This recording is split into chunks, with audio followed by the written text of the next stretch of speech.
ہمارے بھائی، ہمارے بیوی، ہمارے بچے، ہمارے رشتہ دار سب ہم کو چھوڑ کے جا رہے ہیں۔ اس لیے ہم بھی کسی کے جانے کی کوئی پرواہ نہیں کرتے۔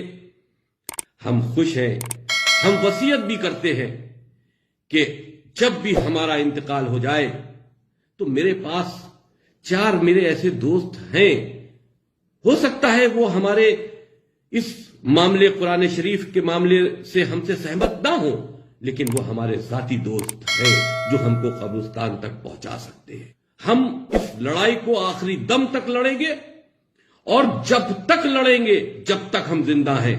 اگر ہم کو جب بھی یہ بات محسوس ہوگی کہ یہ لڑائی ہم ہار رہے ہیں تو ہم اپنا سوسائڈ کر لیں گے،